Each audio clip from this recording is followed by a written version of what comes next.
Hello and welcome to a special edition of our Good Day Poly News. It's called Teacher Beats, where we feature an inspiring, talented Fort Worth ISD educator. I am Joanna Ramirez and I'm here with a very special guest, Armond Vance. Mr. Vance has a wide range of experience in music as a professional, violinist, composer, and educator. He is currently an orchestra music director at William James Middle School at Fort Worth ISD. Today we will be discussing his background in music, education, working with young students, and much more. We will also be joined by our live audience. So let's get started. So, how's your day? Pretty good. It's going pretty good so far. Woke up, so I think we're off to a good start. And then, as you mentioned, I am a orchestra director over at William James Middle School, so I brought my students over here. Got about 11 or 12 of them, so shout out to my students over there. And yeah, I'm excited to be here. Thank y'all for having me on your newscast. And yeah, I'm looking forward to getting to know the students, the high school students here, and connecting and sharing some advice. Yeah. Can you tell us a little about your instrument that you're holding? So this is a trombone. No, I'm just kidding. It's not a trombone. This is a violin. It's an electric violin. Works the same way as a typical violin.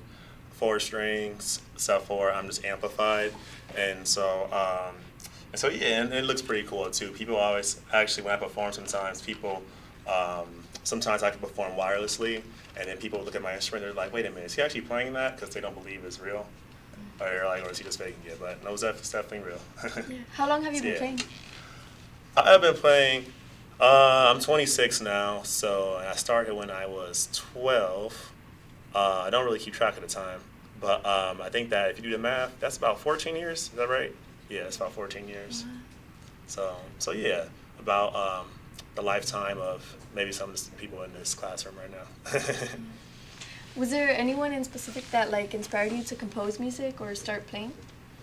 When I was 12 years old, well, my sister played violin, but she did it kind of casually. Like she would just whip it out like once a year to practice, maybe for the concert. And I would be like, "What's that?" And so that kind of piqued my curiosity. And then when I was around the same age, I saw a dude on on the internet, on YouTube. This was when YouTube was like in its infancy stages, so like the beginning of YouTube, where it took like an hour, 2 hours for a video to load. Y'all know about that. But those were the early days. I saw him playing.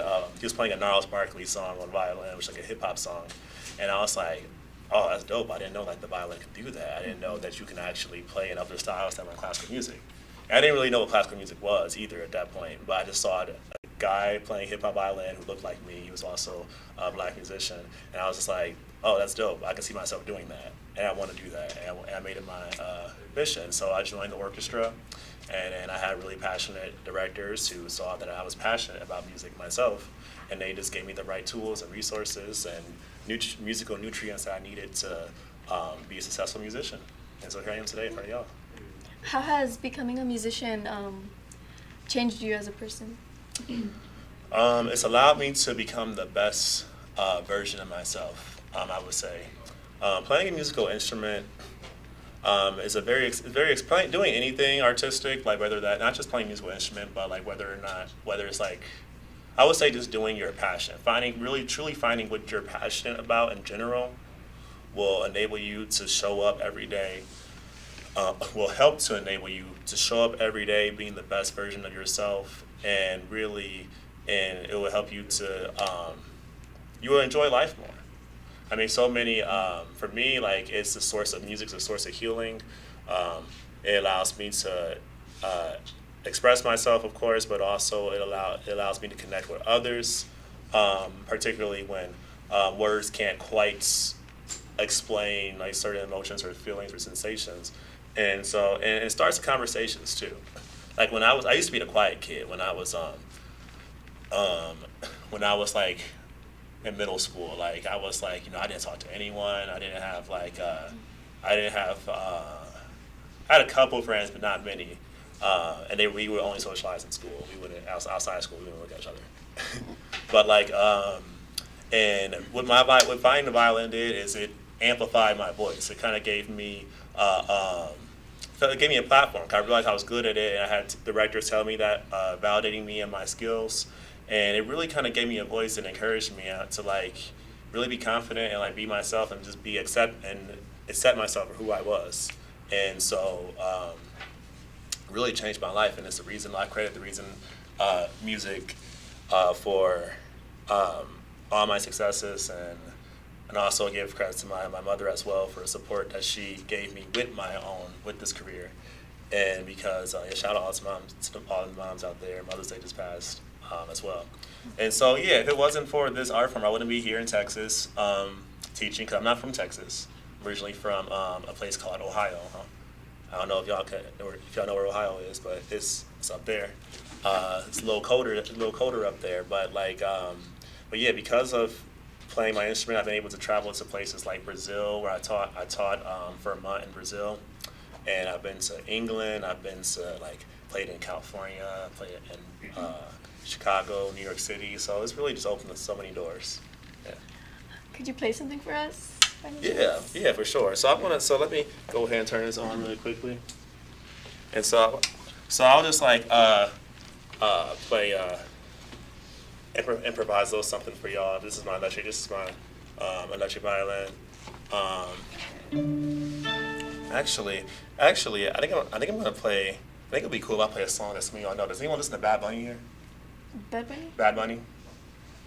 Yeah. Some people are like, no. Everyone was like, Do you have anything that you composed that you could play? Yeah, I can play something that I wrote as well. Yeah. Actually, here's the deal. I'll cut y'all a deal. I'll make something up for y'all right here on the spot. Okay. How's that sound? Okay. All right. Yeah, let's do a little bit of improvisation real quick. Check the levels really.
that was an improvised song specifically for y'all today. So, What would you name that song?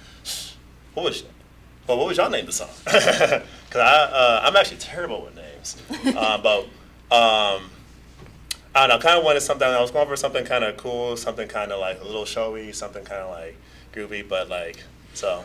So I don't know. So whatever that made you feel, that's the name of the song. Yeah. Yeah. How do you put so much emotion into it and like you like keep going? Like how do you do it? It's a combination. Well, it's like I've always naturally had a lot of like emotion and like passion in my words and what I do, and then and throughout my musical training, I was given the right tools and the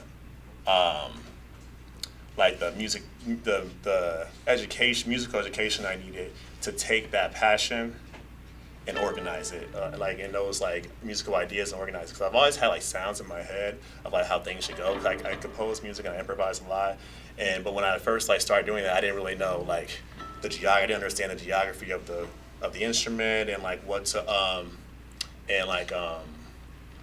the chords and stuff and different different like musical theory terms. And so once I learned that through school and then going to college and developing that understanding of like the musical math behind it, I was able to take that music theory, combine it with the passion, and then it just flowed out from there. How long have you been studying? How long did you study for that? And in college, I studied music education and performance at The Ohio State University, and I did that in 4.5 years. But it's kind of hard to say how. It's kind of hard to pinpoint exactly where, like that type of like higher level musical studies started. Cause it really kind of started in high school. It's like if you want to go to school for music or like performing or singing, playing an instrument or whatever, that actually starts. I always tell students that starts, in middle school and high school actually, because you can't necessarily be like at the end of your like high school, if you want to go into like a performance portion of music without already kind of getting started, already kind of having like that thought process like from like your first year. And so so that preparation for me to be a professional performing musician on the violin, that started when I was like middle school and high school. But when I say that though, I mean I say that I don't mean I'm not trying to say that you can't like go into music. I think you definitely, if you're passionate about music, especially like there's different different areas of music like production, like management, a lot of things you don't get taught about like when you're in like high school or middle school. You can go into like the music business, the business side of music. You can go into the there's the marketing the marketing side of it. You can go into like the a lot of different areas, production, like making beats and sound engineering, audio engineering, some of the stuff you already probably do in this class. There's so many different sectors that you can do it. Yeah. For the live audience, do y'all have any questions for him? Hi, my question for you is, how does music make you feel like emotionally? That's a good question. It makes me feel it's kind of like yoga for me. Has any of y'all ever done yoga before, or yoga, or like have you ever done a really good workout and felt like good, or like just did like some deep breathing or something and just felt really like you released something, or have you ever did something that's just like whenever you do something that makes you feel really good, like it makes it's like meditative, it's like relaxing for you. So that's kind of what it does for my soul, my spirit. It kind of just it relaxes me. It also like it's validating for myself, makes me feel good about myself. Like if I finish a piece and I like it, I'm like, yeah, I did that. Like yeah, like so yeah, it makes me feel good. Back to the audience. Oh, hi, I'm Emily. Nice to meet you, Emily. How do you feel after doing performances in front of people? After doing performances in front of people, I kind of like when I'm performing, I kind of like go into my own world for a second. Like what I just did for y'all there, I kind of just escaped into my own world, and so I actually wasn't kind of like, I wasn't really. I was here, but I wasn't. You know, I was existing in two places at once. And then when I finish, I come back. So it's like, and then I like vibe with the audience. So the energy of the audience is like high, which it usually is after performances, because a lot of times I'll play like with a whole sound system with like beats and everything, so people are like hyped. Or if I'm playing something more melancholy, something a little bit more like emotional, people feel, you know, that like if I'm successful with what I do, like the feeling that I'm trying to convey to the audience will be reflected back to me. So yeah. Great question. My name is Giselle. Hi Giselle. Do you prefer playing inside or outside the classroom? Do I prefer playing inside the classroom or outside the classroom? Well, as an artist, I mean, I actually don't frequently perform in front of my students unless I'm trying to show them how to play something and everything. So I really don't perform that much inside the classroom, unless sometimes special occasions I'll be like, oh, this is something I finished. I might show them that. But but when I'm in a classroom, I'm actually kind of in a whole. It's kind of like a whole different mode. It's like I kind of like code switch a little bit, because my students, they know me as Mr. Wimberly and everything, but outside of the classroom, like, you know, I'm Armond Vance, and which Vance is my middle name, and so it's kind of like I have mentally had to kind of separate the two, because when you're a teacher, because I kind of live in two different worlds, and the duality of it requires me to, like, you know, be a teacher when I'm in the classroom 9 to like 4:30, and then when I'm outside the classroom, like and I'm still an artist. I'm still the same person in each setting, but it's just like because they're different jobs. It's just like different. I have to show up differently for each one. Like you wouldn't necessarily. We kind of do that in a lot of different situations. Like, you know, when you show up to school, you know, you might be different than when you're like hanging out with your friends, right? Or maybe you're not. or maybe you show up like in like you are the same person in each setting, which is also cool as well. But so yeah, I don't know if that really answers your question well, but yeah, I mean, I'm always a musician in every context I'm in. I'm always a musician and an artist. But like outside the classroom, though, that's kind of where I can be in terms of my artistry, is where I have like be just fully expressive. So yeah. Thank you. Yes. So hi, I'm Claudia. Nice to What meet you. inspired you to this specific instrument? I think the violin's a very soulful instrument. You said what inspired me to play this specific one? Yeah, I think the violin's just a very soulful instrument. Like it's like you can like really make it sing, and like be very expressive. I didn't want to play the band instruments. I love the band instruments, no offense to them and everything, like trombone, clarinet, tuba, trumpet, and everything. But it's just like I didn't want to deal with like the spit valves, because there's like spit that come out of them like after you blow on them, and I was like, ugh, I don't want to do that. Like I want to clean that up. And so that was what my 7th grade brain was thinking. And also I would pass out if I played any of those instruments. Like, you know, like just standing up. Sometimes I like get lightheaded a little bit. So I'm just like, yeah, I don't want to pick those. And then the violin, like again, I saw that hip hop violinist I mentioned earlier. He kind of inspired me. But yeah, but also just the sound of violin. Like this is an electric one, so you can't. So it's not necessarily the best example, but just like how you can like really imitate. Like I like playing R&B music a lot of times. Like there's this song I play like called like by Daniel Caesar, called like Best Part, and it's just like you can really make the instrument sing.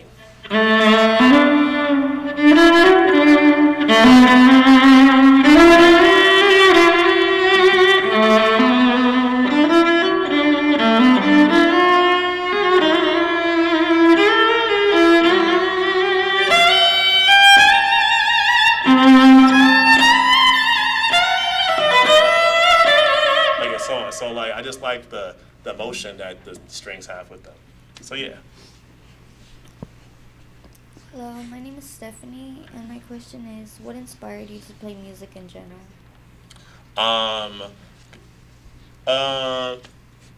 Yeah, kind of some. So that's so like yeah, just like having. I grew up around like a musical. I didn't have a musical family in terms of like I wasn't surrounded by family members who played instruments, but they always loved music. Like my sisters were all. I have three older sisters, and they all like did dance. Like some of them did like professional dance, and and they're and so I was always like dancing growing up.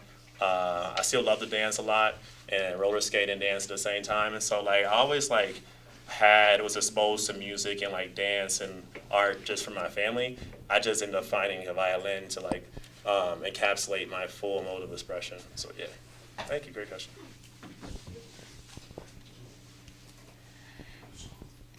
Is there a song that you could play for us and tell us like the background of the song? Like, is there like a backstory to it? Yeah. Hold on, let me think. Yeah, because I can definitely do that. So this song that I'm going to play actually is called. I'm just going to play like a little bit of it, and it's called Solar Wind. And the reason why it's called Solar Wind, well, for one, I'll tell you what inspired the song. The song was inspired from my trip to Brazil. Okay, earlier I mentioned I went to Brazil, and in Brazil, I don't know if anyone knows anything about Brazil, but like Brazil actually has has a history with slavery, and just like the United States does, and a lot of other countries do, particularly slavery with Afro-Brazilians.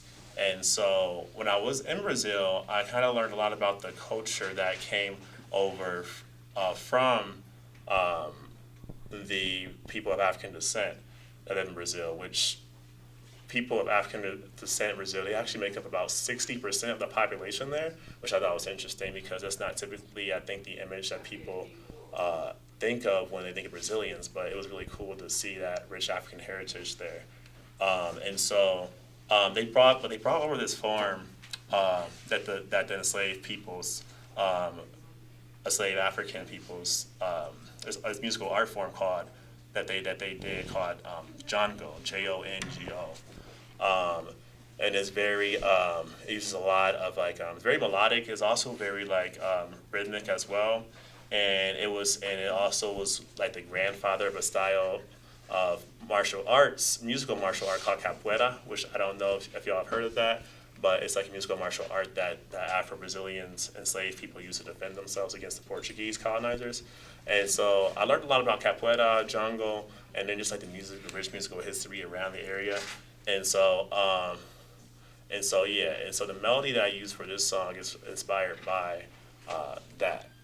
And so yeah, I'll play a little bit of it. And the Solar Wind title, before I go into Solar Wind title of it, it's called Solar Wind because this song is kind of about internal liberation, like being the best version of yourself, self-acceptance, and like just being free.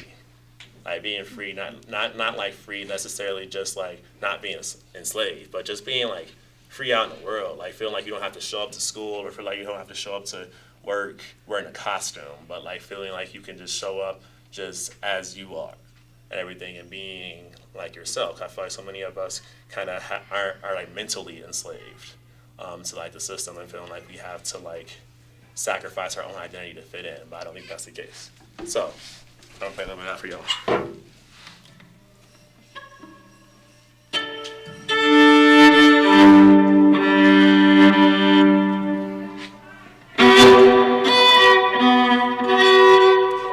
One second. Make something tune real quick. Here we go.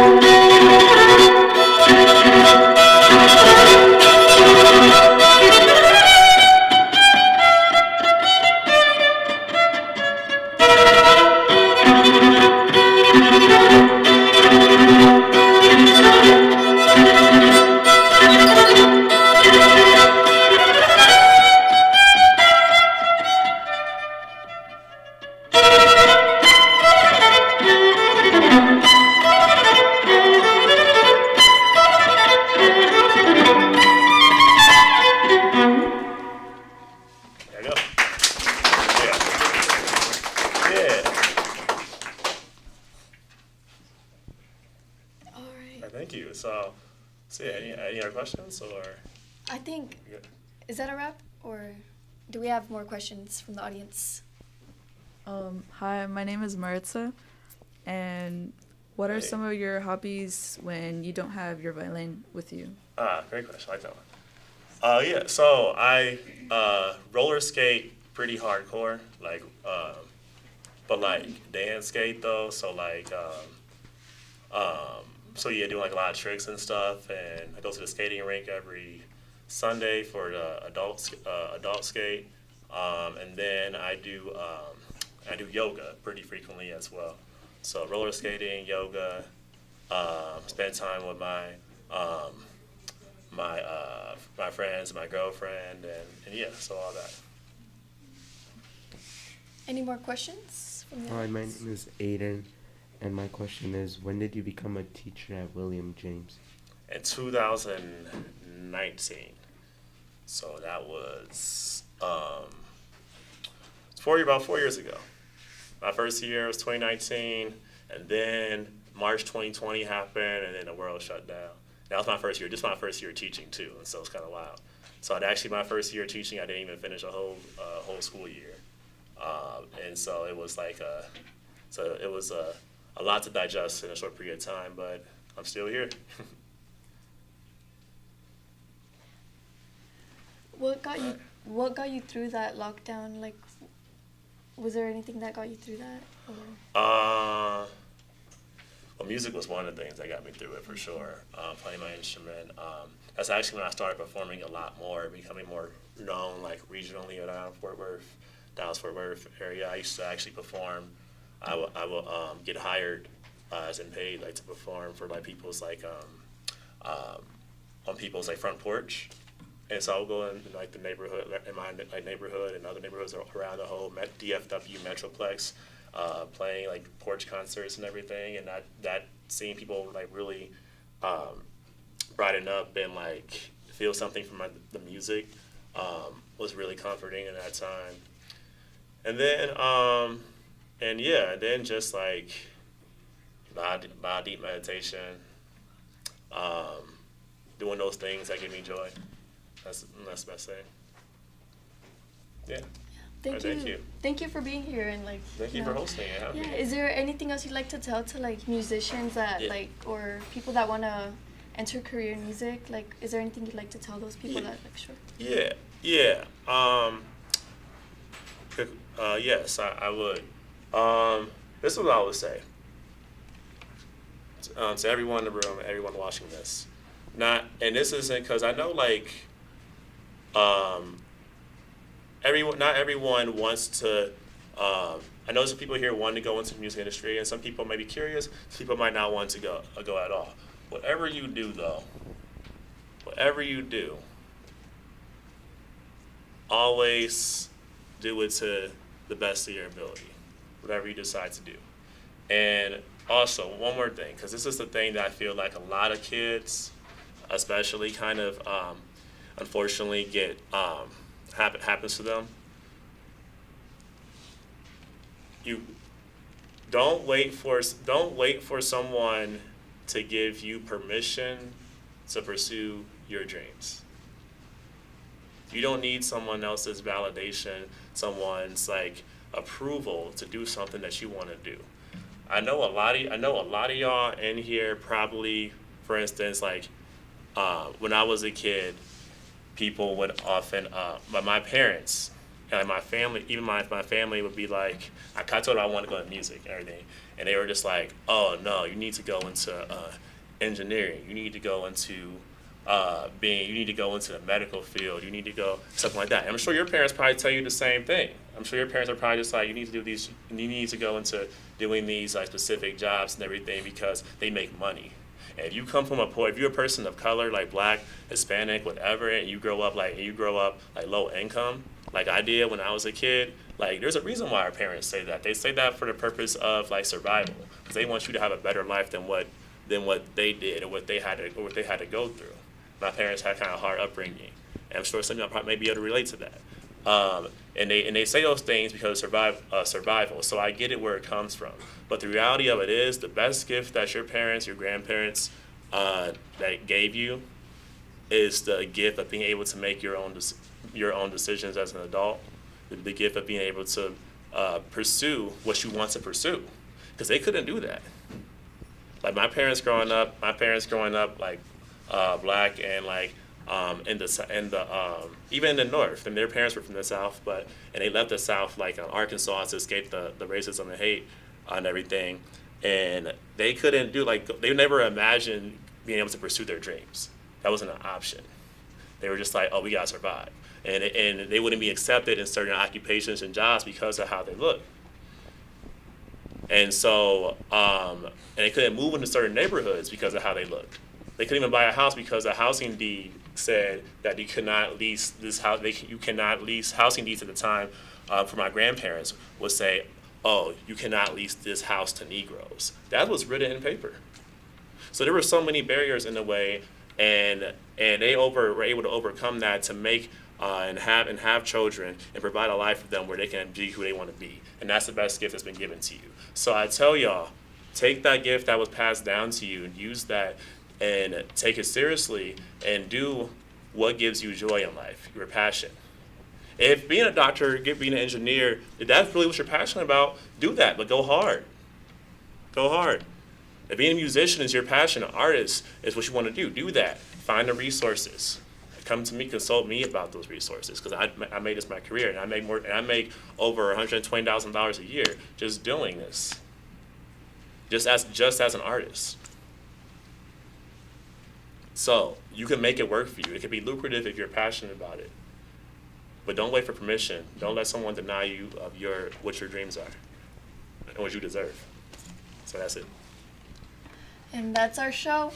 Thank you, Mr. Vance, for being here. Thank you. And for joining Joanna. us. Have a good one. All right, take care. Thank you.